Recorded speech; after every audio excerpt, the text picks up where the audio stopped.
Assalamu alaikum. Урматтуу мусулман бир туугандар, барыңыздарды ушул ыйык Рамазан айыңыздар менен куттуктайм. Кармаган оразаңыздар кабыл болсун.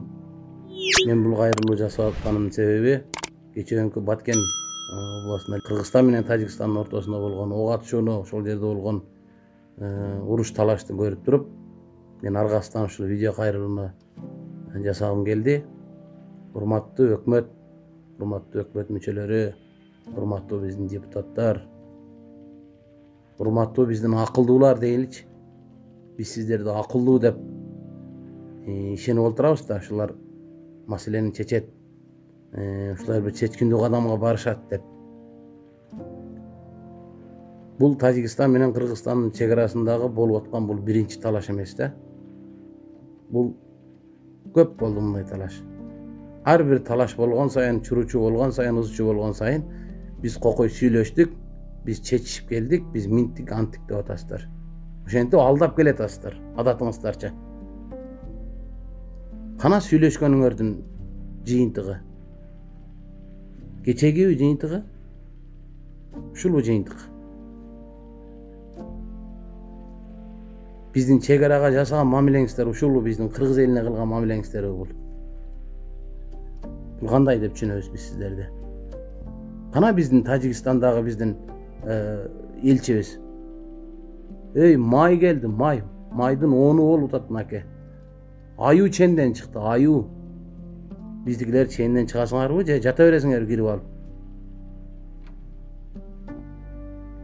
Сиздер мындай ошол жерде элдин акыбалын сүйлөп аткан ушул интернеттерде чыгып баарыңыздарга жетип атат, көрүп атасыздар.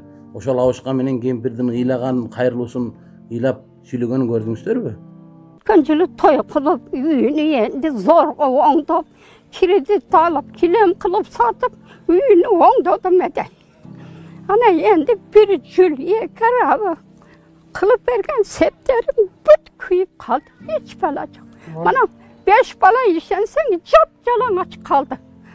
Koldan kiyimlerden avuttular. Geç. Bir kızımın üyü o, bir nevreme var, şu ayakta yattık. Birige kaynak giygizip, birige kastım giygizip. Ana yendi cap yalan aç kaldı. Мындай бир чечимге барасыздар, бир туура чечим кыла аласыздарбы сиздер? Же жөн эле олтура бересиздер ошол жерде, болду ушул барып алып ушу кирип кетсеңер эле болду аяка.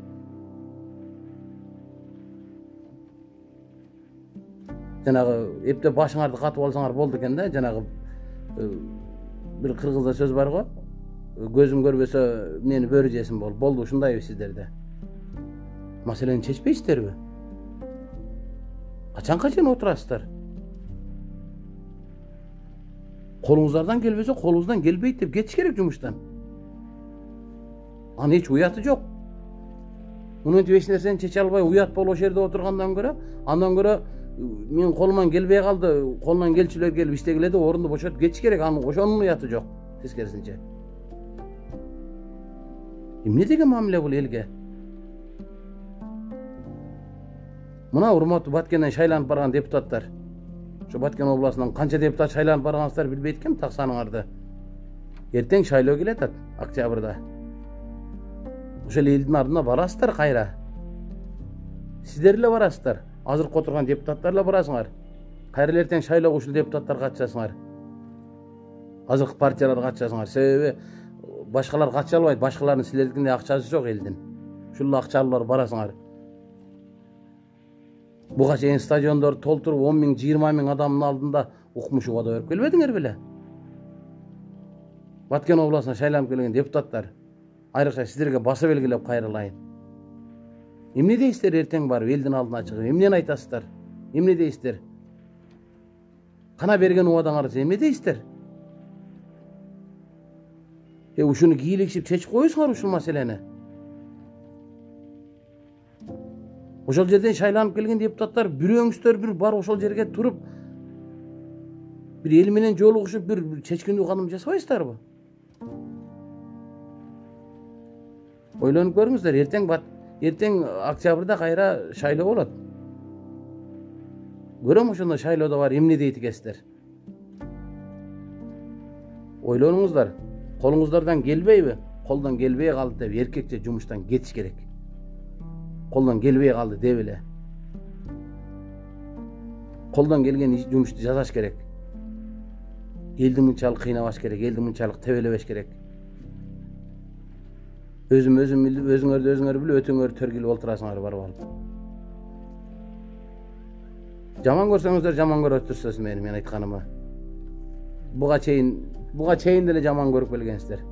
Мен билем эч ким силерди жакшы көрбөйсүздөр. Көп болсо адатыңарча дагы залдарды жаап, театрларды култап, аварий состояние деп концертимди койдурбай ошол нерсе кыласыңар, мен билем. Бирок мен чындыкты айтып коюшум керек сиздерге. Чындык ушундай ачуу болот. İştеңиздер, иштебейсиздерби? Колуңуздардан келбейби? Кетиш керек. Колуман келбей калды, кечирип койгула мени деп. Бул менин сиздерге кайрылуум. Тез аранын ичинде чек араны чечип, ошол жерде элдин маселесин чечип коюңуздар. Дагы бир жолу айтып атам. Эртең кеч болуп калат. Барып эл менен жолугуп, чек араны тактап, элге жакшынакай жашоо орнотуп бериңиздер. Анта албайсыздарбы? Анткени колуңуздардан келбейби? Духуңар жетпейби андай кылышка? Анда ордуңарды бошотуп, колунан келе турган бирөөгө бошотуп бергиле. Ошол эл үчүн иштесин, ошол эл үчүн жасасын ошол нерсени. Сиздер менен шайлоодо дагы сүйлөшөбүз.